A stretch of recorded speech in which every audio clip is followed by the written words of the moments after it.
Haleluya. Inilah iman kami di hadapan-Mu Tuhan. Engkau adalah Tuhan yang menjadi andalan di dalam kehidupan kami. Engkau adalah sumber kehidupan. Engkau adalah Allah yang memberkati kehidupan kami.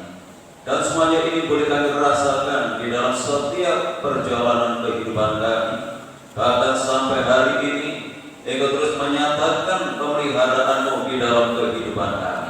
Kami menyadari akan segala keterbatasan kami.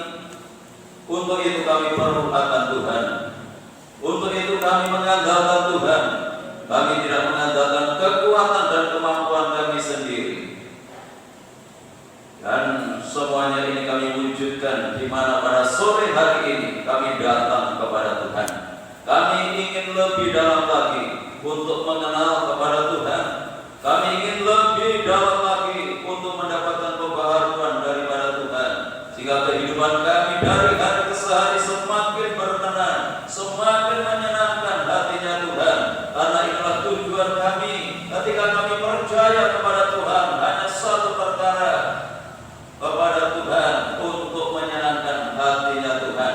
Terima kasih Tuhan untuk memberkati ibadah ini mulai dari awal hingga selesainya. Dan Tuhan, Kau pakai hamba-Hamba-Mu yang saat ini sudah mempersiapkan diri untuk melayani pekerjaan yang mulia ini, baik leadership, pemain musik, ketua LCD yang menaikkan doa, yang membacakan warta gereja, maupun hamba-Mu yang akan menyampaikan kebenaran firman-Mu.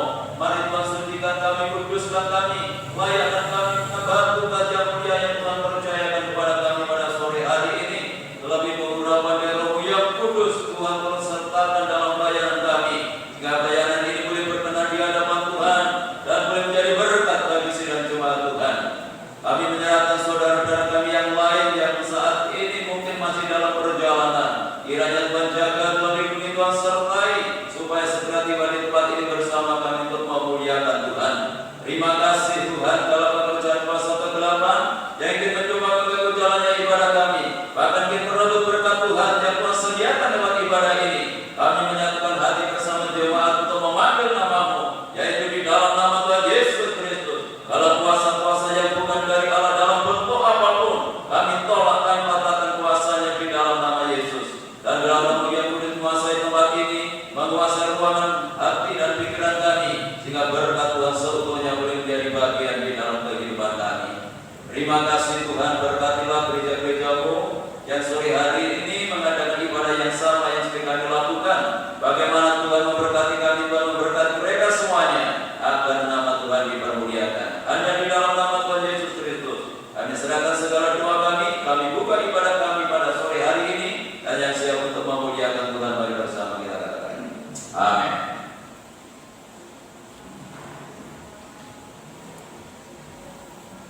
Haleluya, puji nama Tuhan. Bapak Ibu Saudara yang dikasihi kita, kasih Tuhan, kita yang ada di sini saat ini tentu adalah orang-orang pilihan daripada Tuhan.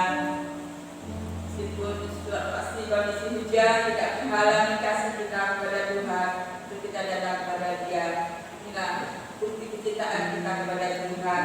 Haleluya, Tuhan yang menyertai kita, Tuhan yang selalu memberikan kekuatan, kemampuan untuk kita.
Tuhan, kita akan dibangun iman kita, dibentuk oleh Tuhan lewat situasi kondisi seperti ini. Bagaimana hati kita ini tetap melekat kepada Tuhan, atau kita tunda-tunda, atau hati kita kuat ya. Tapi yakinlah dan pastilah ketenangan itu hanya bersama Tuhan. Hatiku tenang berada di tangan.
untuk mempersiapkan hati menerima kebenaran firman Tuhan yang telah nyatakan kepada kita pada malam hari ini, yang akan menuntut kita, membimbing kita, memberikan kekuatan di dalam kehidupan kita dalam mencapai hari-hari yang masih Tuhan sediakan di dalam kehidupan kita.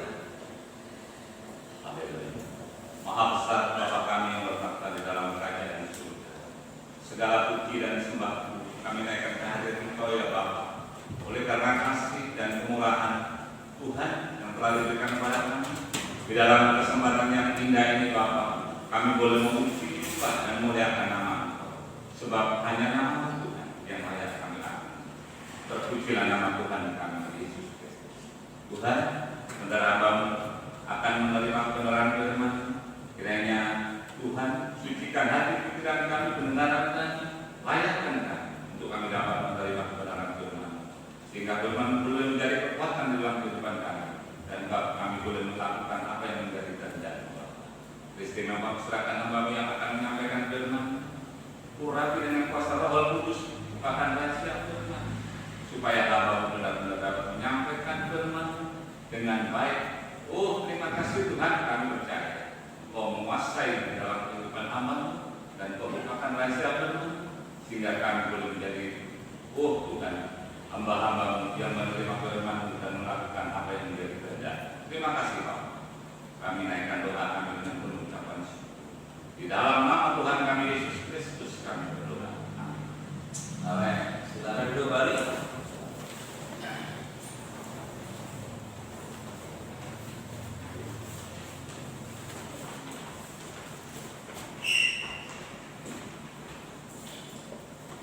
Bapak Ibu Saudara yang dikasihi Tuhan, saya sampaikan shalom.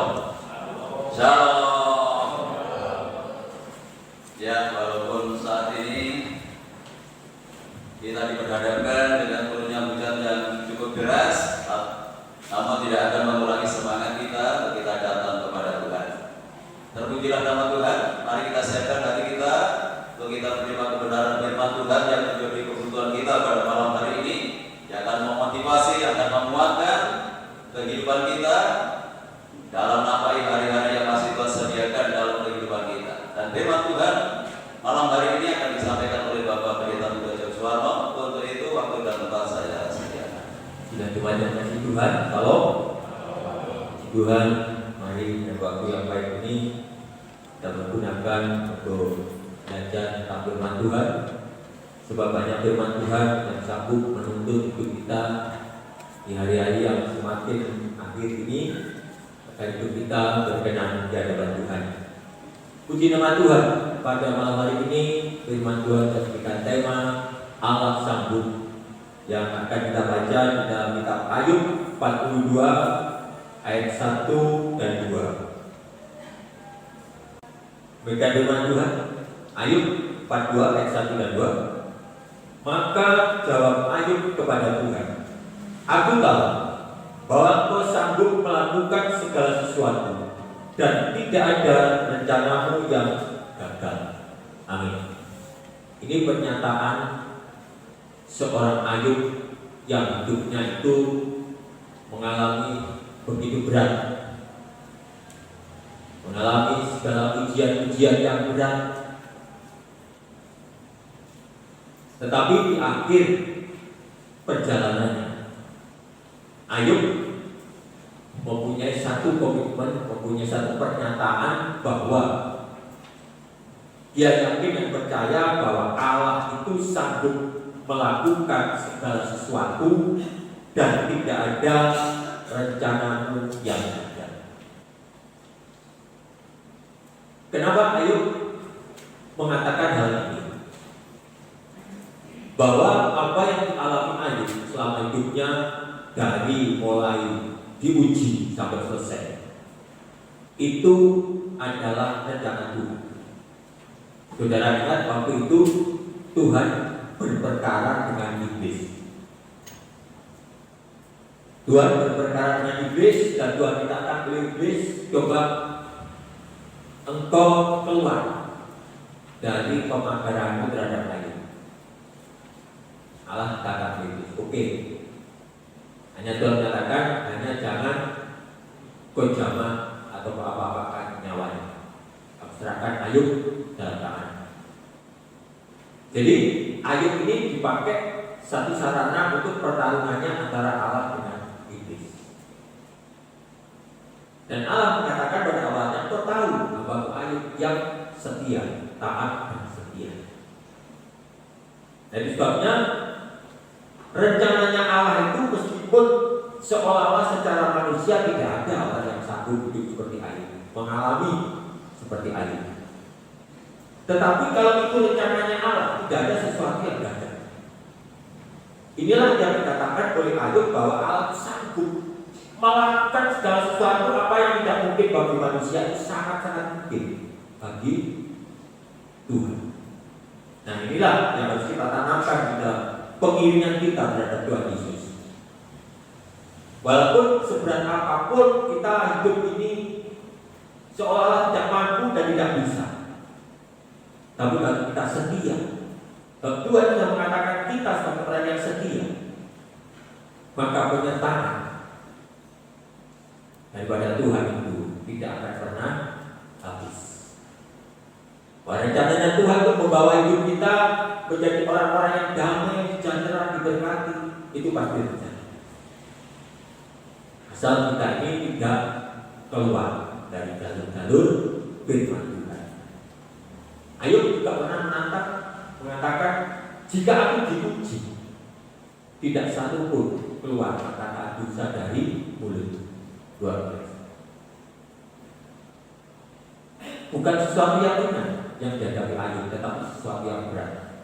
Tapi Allah memampukan Ayub untuk menjadi orang benar, sehingga tidak ada rencana yang gagal. Saya akan mengajak saudara membaca di dalam kitab Yesaya pasal 55 ayat 6. Yesaya 55 ayat 6. Carilah Tuhan selama Ia berkenan ditemui. Berserulah kepadanya selama Ia dekat. Pernyataannya Ayub, jika saya gabungkan dengan kitab Yesaya pasal 55 ayat 6 ini, ada sesuatu yang harus kita kerjakan untuk menjadikan rencana Tuhan itu pasti terjadi, dan untuk membuat Allah itu selalu sanggup menyertai kehidupan. Ya. Carilah Tuhan selama Ia berkenan ditemui, dan berserulah kepadanya selama Ia dekat.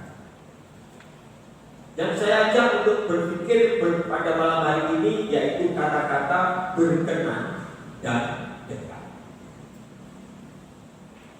Berarti ada saatnya Tuhan itu tidak berkenan, dan pada saatnya Tuhan itu tidak mau dekat dengan manusia. Nah inilah yang seringkali membuat rencananya Tuhan itu seolah-olah tidak pernah terjadi terhadap manusia. Inilah yang membuat seolah-olah Allah itu tidak mendengar doa manusia, tidak sanggup melakukan permintaan-permintaan manusia. Nah di sini kita harus mempelajari betapa seharusnya itu kita sebagai orang percaya untuk bisa menempatkan diri untuk selalu berkenan dan selalu bisa berkomunikasi dengan Tuhan, sehingga Tuhan itu tidak jauh dan Tuhan itu menjadi dekat. Nah apa yang seringkali membuat Allah itu tidak berkenan? Apa yang membuat seringkali Allah itu seolah-olah jauh? Di dalam PA-nya Bapak Cornelius, perpindahan dari perjanjian lama ke perjanjian baru itu Tuhan tidak mau menjawab teriakan orang-orang yang percaya itu hampir kurang lebih 400 tahun kalau saya salah. Tuhan tidak mau menjawab, dan Tuhan tidak hadir selama 400 tahun. Disitulah mulai awal perjanjian baru, era zamannya Tuhan Yesus. Sebabnya betapa pentingnya mengikuti pelajaran PA. Ini penting. Sehingga kalau ada sesuatu itu kita ngaku yang PA-nya Pak Tony itu ini. Jadi kalau saya ngomong nyambung, ya enggak. Tahu waktu itu saya ngomong yang nyambung. Nah, begitulah. Ya.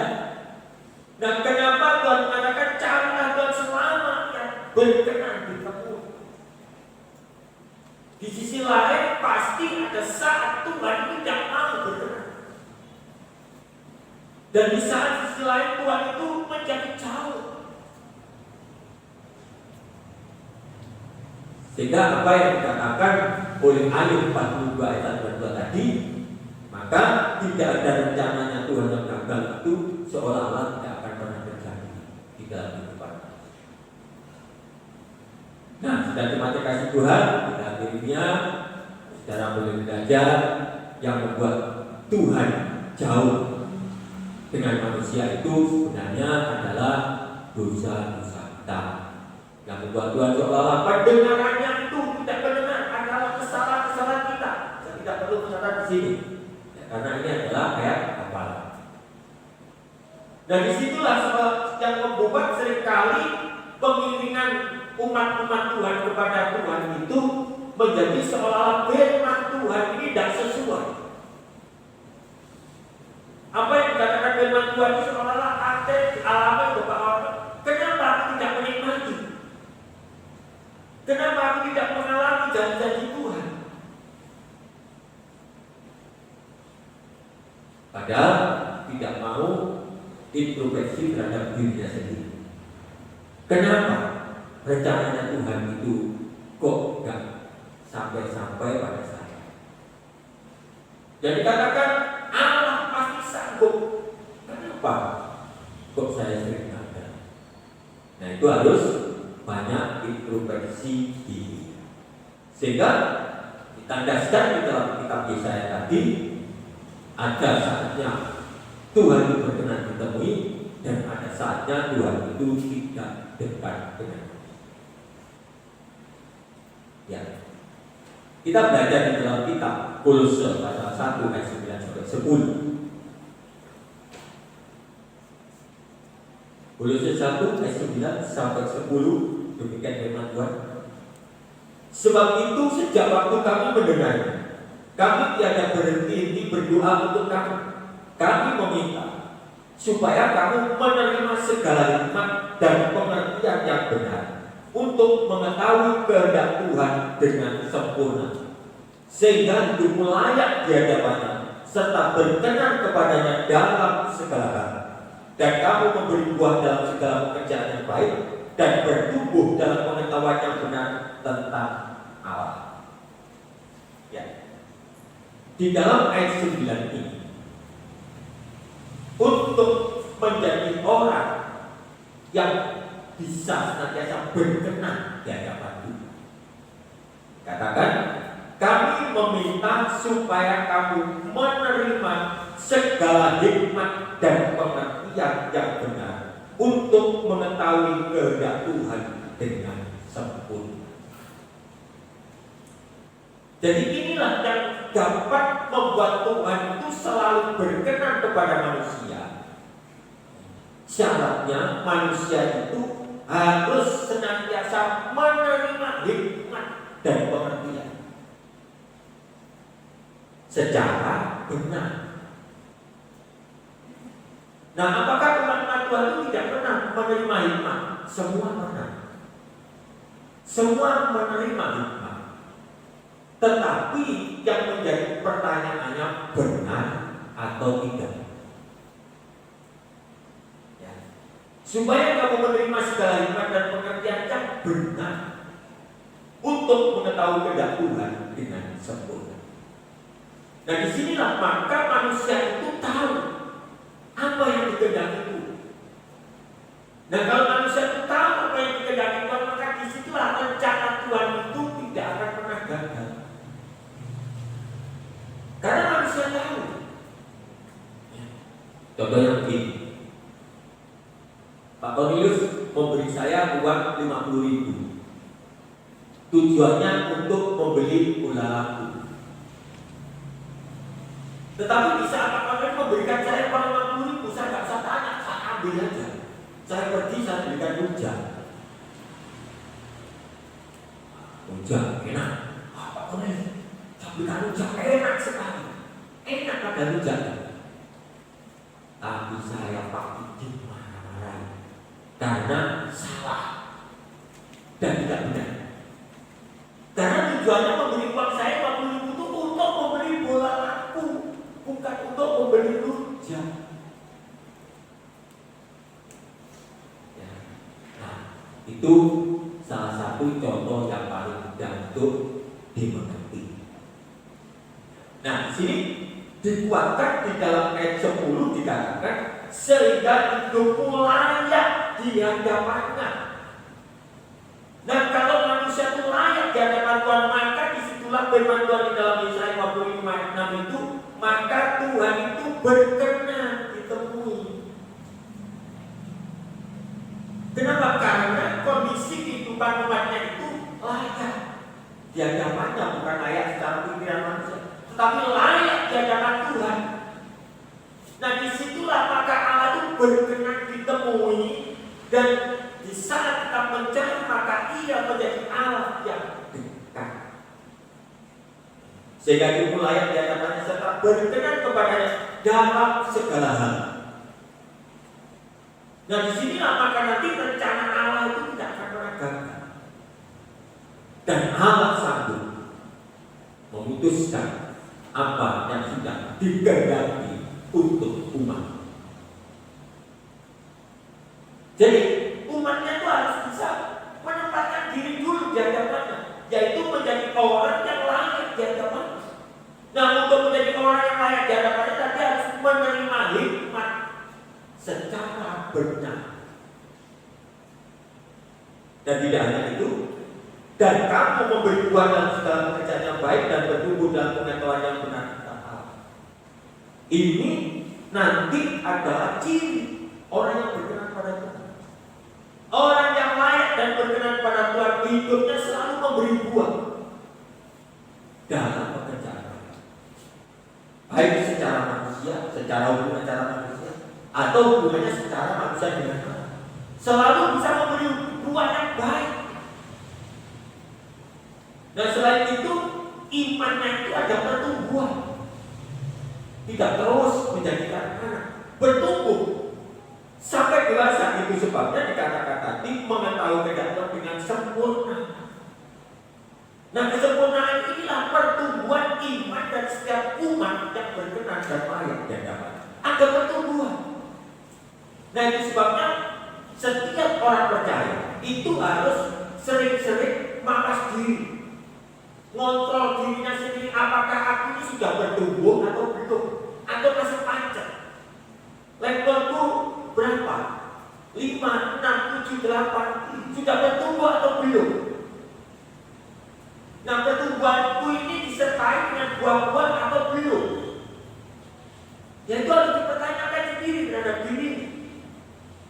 Nah, itulah ciri-ciri orang-orang yang berkenan di hadapan Tuhan.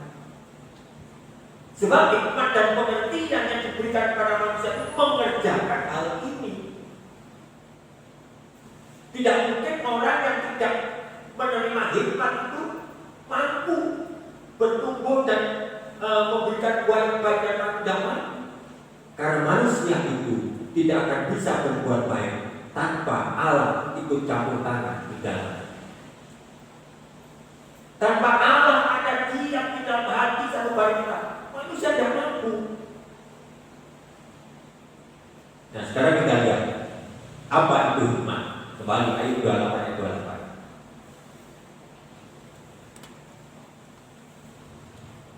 Ayat 28. Tetapi kepada manusia ia berfirman, sesungguhnya takut akan Tuhan itulah hikmat, dan menjauhi kejahatan itulah akal. Jadi menerima hikmat secara benar di dalam ayat 28 ayat 28. Hikmat di situ dikatakan adalah takut akan Tuhan. Nah, kalau takut akan Tuhan ini sudah kencang di dalam hidupnya manusia, nah disitulah maka manusia itu nanti akan menjadi orang-orang yang berkenan di hadapannya. Nah, orang yang demikian inilah yang pasti nanti akan bisa memberi buah. Dan pasti di dalam hidup secara keimanannya ada satu pertumbuhan. Jadi imannya itu bukan seperti sabun. Sabun itu ngejun aduk, itu busanya air satu bak. Nanti ditinggal 10 menit gak diaduk, habis lagi. Bisa Pak Cornelius, mau bersemangat, cuma bisa ada bersemangat, kempes lagi, naik lagi, kempes lagi, naik. Ya kalau Tuhan Yesus datang pas naik, gak masalah. Pas Tuhan Yesus datang, imannya kempes, gembos, ini yang berbahaya. Jadi pertumbuhan iman itu harus didorong oleh rasa takut akan Tuhan secara pribadi. Takut akan Tuhan secara. Saya yakin dan percaya pada malam hari ini saudara hadir di menerobos hujan sore hari ini karena takut akan Tuhan. Karena takut akan Tuhan sehingga walaupun hujan aku harus beribadah. Ini salah satu takut akan Tuhan. Yang lain? Ya, tidak tahu. Memang untuk takut kepada Tuhan itu tidak gampang. Karena kita tidak pernah melihat Tuhan. Takut dengan Pak Polisi aja sulit. Buktinya lampu merah kalau ada Pak Polisi ya itu aja. Pas Pak Polisinya tidak ada. Ya Pak Polisinya ada dan jauh sudah tidak. Kalau Pak Polisinya tidak ada, lampu kuning tidak kalah tidak tambah kencang. Padahal lampu kuning itu disuruh ngerem supaya begitu pas merah sudah kalau ada. Tapi tidak. Kita kan biasanya lampu kuning pas apa? Aman. Benarnya kan tidak begitu perhatian. Lampu kuning itu peringatan untuk mengerem supaya berhenti pada saat lampu merah. Nah, untuk memiliki takut akan Tuhan menerima hikmat secara benar. Itulah dikatakan tadi untuk menerima hikmat secara benar. Takut akan Tuhan secara benar. Apakah jemaat ini takut akan Tuhan? Semuanya takut. Nah, pertanyaannya benar atau tidak itu yang saya tidak tahu. Kadang-kadang takut, kadang-kadang tidak takut, kadang-kadang tidak benar. Nah, sekarang begini aja. Kalau saudara nggak datang ke gereja tapi tanpa alasan, kira-kira hati saudara itu nyaman atau tidak? Tanpa alasan, kecuali ada alasan, tugas dan sebagainya, tanpa alasan. Orang yang takut akan Tuhan gak enak pasti. Pikirannya, hatinya itu tertujuh, punya tertujuh. Gak enak. Nah, seperti itu. Nah, orang yang sedih, jangankan gak datang ke gereja, tahu tak ada takut. Gimana? Jangankan gak datang, tahu tak ada takut. Nah, itu orang di sini. Sebabnya saya seringkali di dalam saya menyampaikan selalu saya sertakan kedisiplinan itu penting dalam segala hal, sangat penting. Nah, yang harus pertama masuk militer, dididik apa? Angkat senjata, diajari perang, diajari nembak, ya. Diajari disiplin, tanya kok nggak percaya. Diajari disiplin. Nah, kalau itu sudah melekat, maka keimanan kita akan menjadi orang yang takut kepada Tuhan secara benar. Nah, sebabnya kita cuma kasih Tuhan, Mari kita buat rencananya Tuhan itu terjadi atas hidup kita, dan Allah itu benar-benar selalu sanggup di dalam segala hal kita lakukan. Caranya yang supaya dalam Yesaya 55 ayat 6 tadi kita mencari Tuhan, tapi selalu di saat kita mencari Tuhan, oh benar, ditemu. Di saat kita teriak kepada Tuhan, oh Tuhan itu dekat. Kan enak. Coba kalau kita punya perkara, punya masalah, tanya sesama udah ada jalan. Tanya istri dan suami, tanya kepala, tanya siapa, gak ada jalan. Tanya siapa? Tanya Tuhan. Seringkali Tuhan itu sadar berakhir. Seringkali sadar berakhir. Kalau semua tidak bisa, Tuhan nyerah. Nah, kejadian-kejadian itu mari kita lakukan. Sebelum kita mengatakan Tuhan yang benar, segala sesuatu cari Tuhan dulu. Apalagi kalau kita sudah belajar menjadi orang yang seringkali berani untuk menjadi orang yang takut secara benar, menerima hikmat dan pengertian tentang kehendak Tuhan. Sebab kehendak Tuhan itu yaitu menjadikan umatnya itu takut. Itulah kehendak Tuhan. Ya. Kalau Tuhan sudah mengatakan jangan, ya kita tidak berani. Itulah kehendak Tuhan. Walaupun di dalam Alkitab itu banyak, tetapi kalau sudah menjadi orang yang takut akan Tuhan, kalau firman Tuhan sudah mengatakan jangan ya jangan, harus ya harus, itu orang yang takut. Nah, dari situlah nanti kita akan bisa menjadi orang seperti Ayub yang berani mengatakan dalam mulutnya, maka sekarang aku tahu Ayub, bahwa rencana Tuhan, rencana Allah itu tidak ada yang gagal. Ya, puji Tuhan.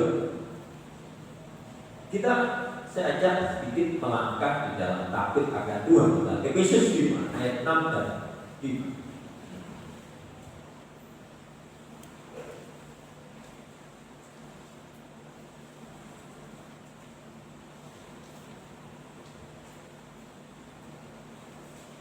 Ini juga masih berkaitan dengan PA-nya Bapak Cornelius. Efesus 6 ayat 5 dan 6. Hai hamba-hamba, taatilah Tuhanmu yang di dunia dengan takut dan gentar, dan dengan tulus hati, sama seperti kamu taat kepada Kristus. Jangan hanya di hadapan mereka saja untuk menyenangkan hati orang, tetapi sebagai hamba-hamba Kristus yang dengan segenap hati melakukan kehendak Allah. Nah, inilah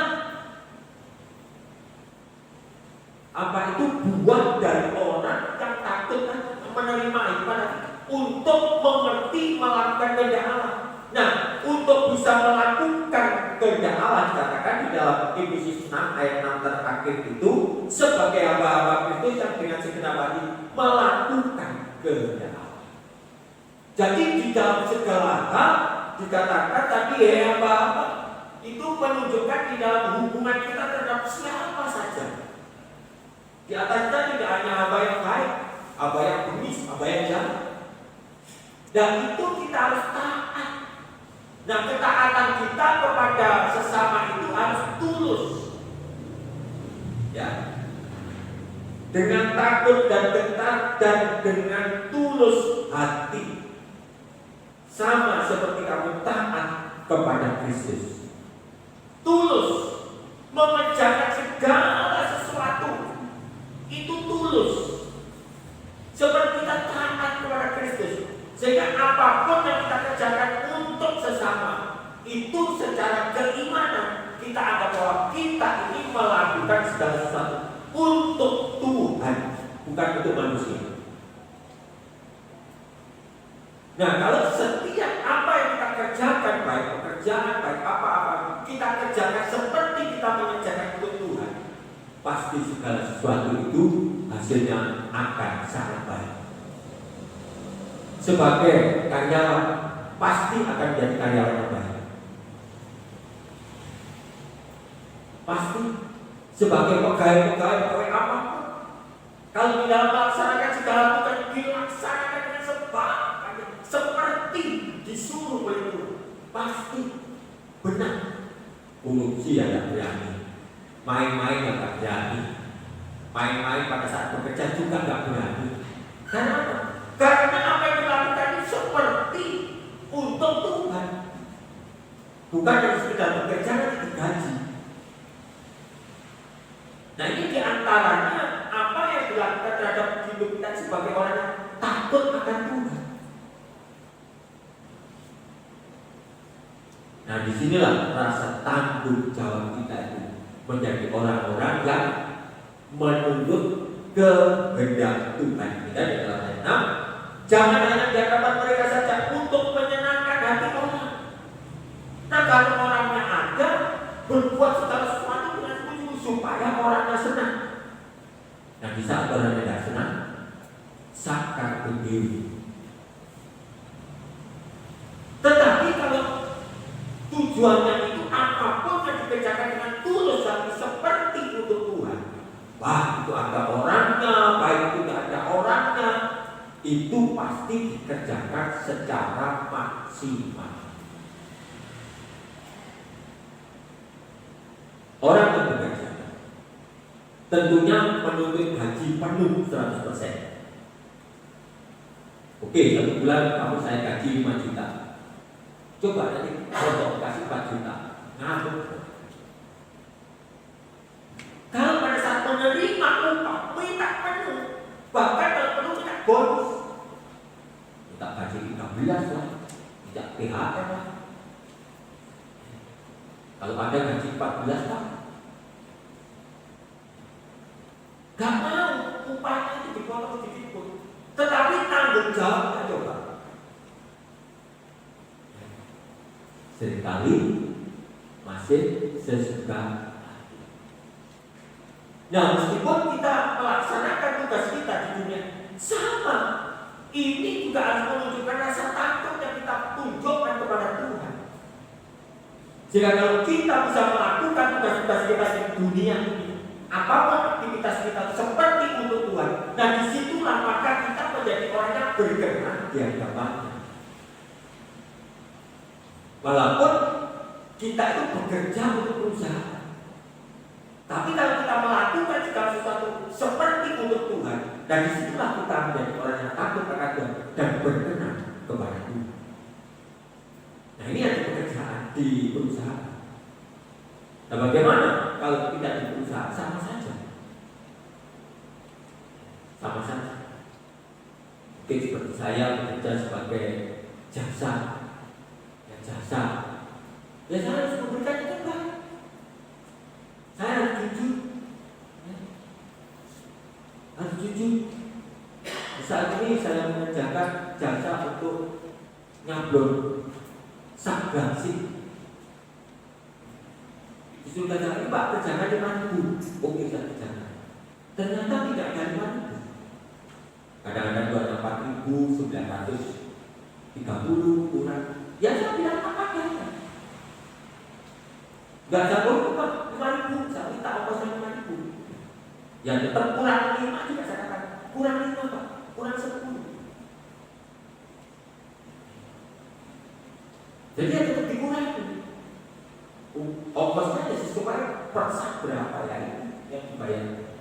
Jadi saya ini yang usah Pak. Nah, letaknya ini sehingga kurang jadi sekian. Itu saya sebagai jasa.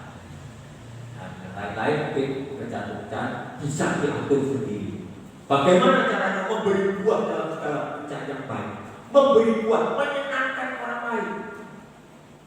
Bisa rasa sudah tahu tanpa saya jelaskan. Dan itulah sebagian perilaku untuk melakukan menjadi orang yang takut akan Tuhan, supaya kita berkenan di hadapan. Nah, kalau sudah berkenan di hadapannya, maka di saat kita mencari Tuhan, maka Tuhan berkenan untuk ditemui. Selama kita mencari Tuhan, kita teriak pada Tuhan, maka Tuhan menjadi Allah yang dekat. Nah, inilah pada Tuhan, mari pada malam hari ini sedikit demi sedikit kita benahi kita. Hari ini lebih baik kita dari kemarin. Sedikit demi sedikit. Apa yang kita mengerti tentang firman Tuhan, tentang firman Tuhan, kita laksanakan. Apa yang kita tahu tentang firman Tuhan, kita lakukan. Maka disitulah kita akan menjadi orang-orang yang menjadikan diri sebagai orang yang takut akan Tuhan.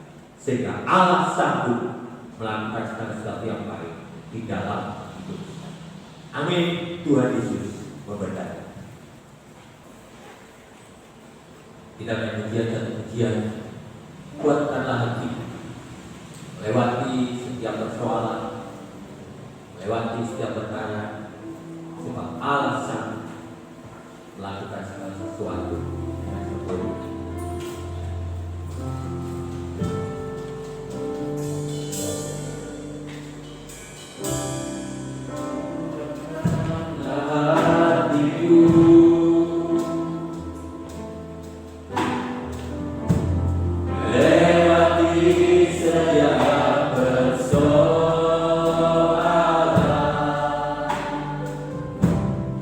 Tuhan Yesus selalu menopangmu, jangan berhenti harap pada kekuatanmu.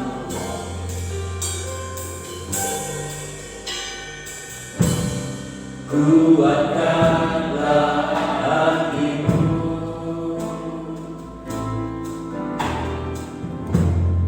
lewati setiap persoalan.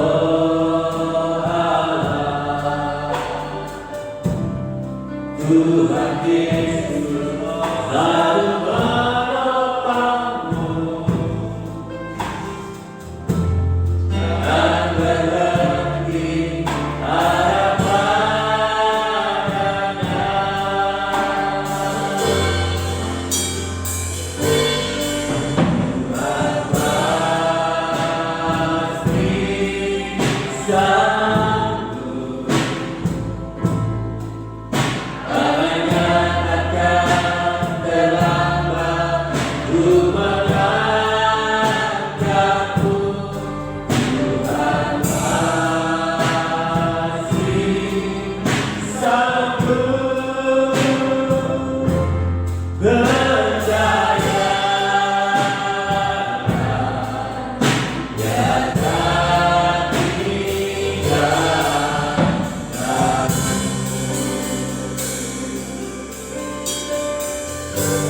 Saya ulangi untuk berhenti. Kuatkanlah hatimu,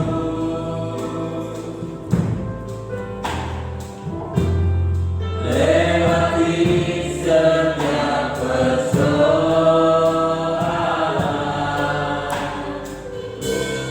Tuhan Yesus selalu menopangmu, jangan berhenti harap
kita berdiam sejenak.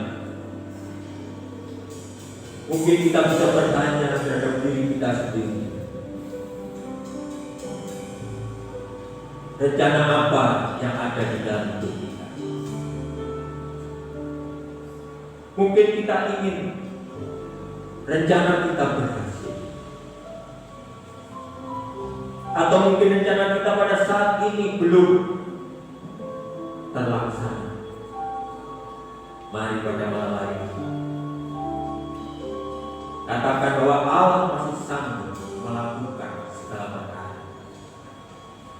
dan Allah masih sanggup melakukan setiap rencana-rencana yang terbaik dan terindah di dalam hidup. Kita yakin dan percaya pada Tuhan.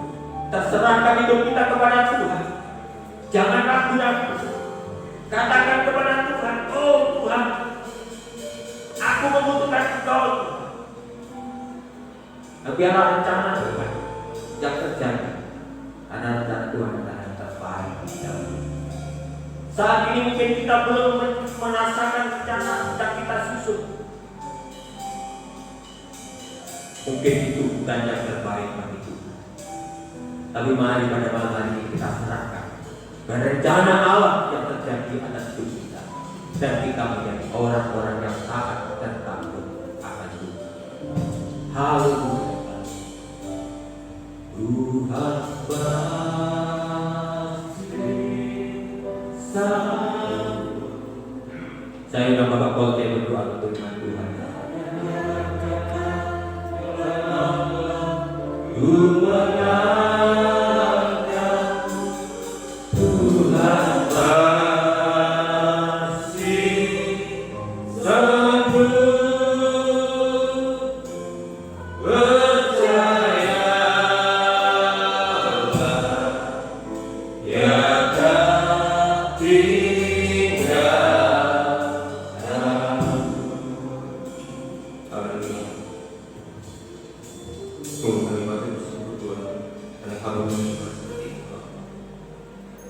Allah yang tak pernah meninggalkan kami, Tuhan. Bahkan ketika dunia meninggalkan kami, Kau tetap menyertai kami, Kau tetap melindungi kami, Kau tetap menggendong kami, Tuhan. Terima kasih Bapak, terima kasih. Kami yakin Tuhan yang sanggup, Tuhan, untuk menolong, Tuhan, untuk apa yang Kau buat kami alami, Tuhan. Ampuni kami, Tuhan. Mungkin selama ini, Tuhan, kami menjadikan Kau sebagai alternatif, Tuhan, bagi permasalahan yang kami hadapi, dari solusi permasalahan yang kami hadapi, Tuhan.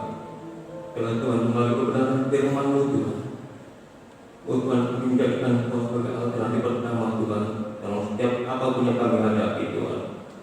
Karena Kau adalah Allah yang sanggup, Tuhan. Kau bentuk kehidupan kami, Kau perbarui kehidupan kami, Kau berikan hikmat-Mu, Tuhan, kepada kami, Tuhan. Oh Tuhan, yang adalah Tuhan, iman rohani kami, Tuhan, semakin bertumbuh dalam Engkau, Tuhan. Kami yakin, Tuhan, Kau lebih besar, Tuhan, dari setiap apa yang kami hadapi, setiap masalah yang kami alami, Tuhan, saat ini. Terima kasih, Bapak. Sungguh Kau adalah Allah yang sanggup, Tuhan, dan kami yakin itu, Tuhan. Terima kasih, Bapak. Terima kasih untuk kebenaran firman-Mu. Kalau Tuhan firman-Mu kan kami dengar, tapi termaterai dalam kehidupan kami. Kami lakukan, Tuhan, dalam setiap tingkah laku kehidupan kami. Terima kasih, Bapak. Terima kasih. Kami serahkan, Tuhan, hamba-Mu yang telah menyampaikan sabda kebenaran firman-Mu, Tuhan. Bertambah hikmat-Mu, bertambah marifat-Mu, Tuhan. Kau pakai, Tuhan, hamba-Mu lebih jauh lagi, Tuhan, untuk membukakan segala firman-Mu. Dan juga, Tuhan, dengan kehidupannya, Tuhan, Kau berkati, Tuhan, setiap apa yang datang, Tuhan. Terima kasih, Bapak. Terima kasih. Dalam nama Tuhan sekali berdoa kami ini. Haleluya. Amin. Waktu selanjutnya saya serahkan kepada Bapak Pendeta.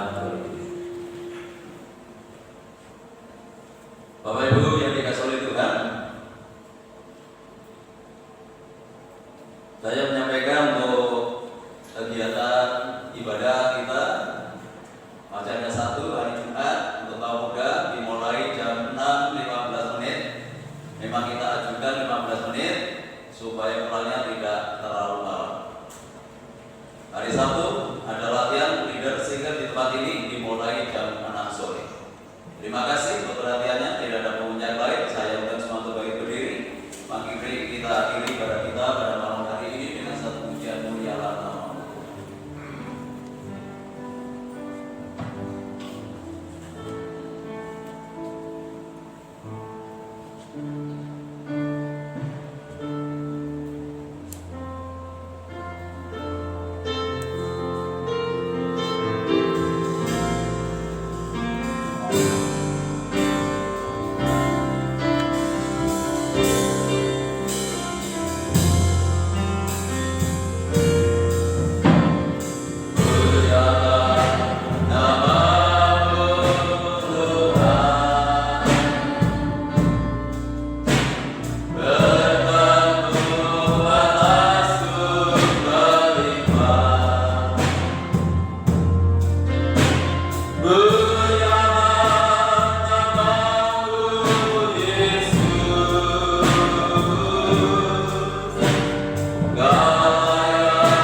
percaya setiap jemaat yang sudah hadir malam hari ini sudah diberkati oleh Tuhan.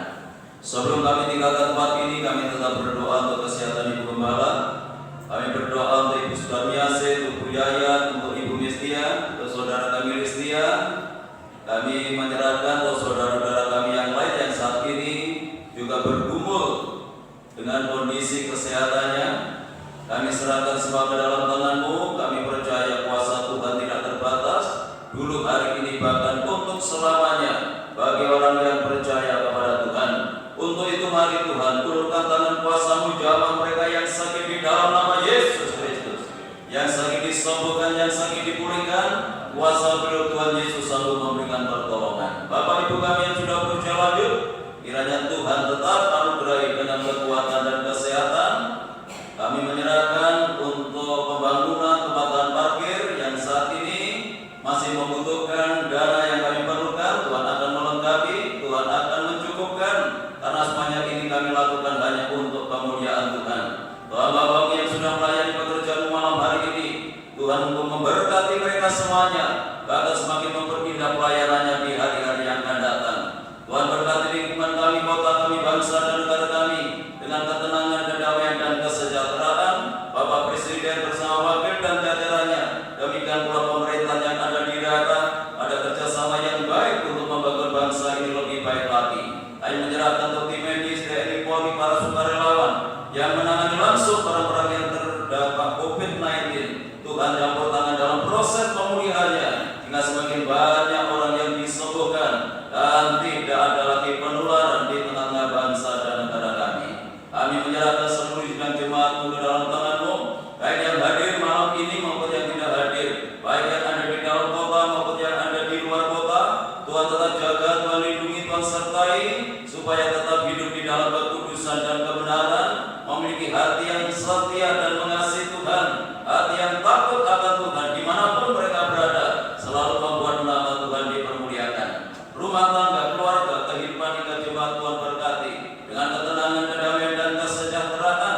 Kalau usaha, pekerjaan, tugas dan tanggung jawab yang mereka lakukan, Tuhan buat berhasil dan beruntung.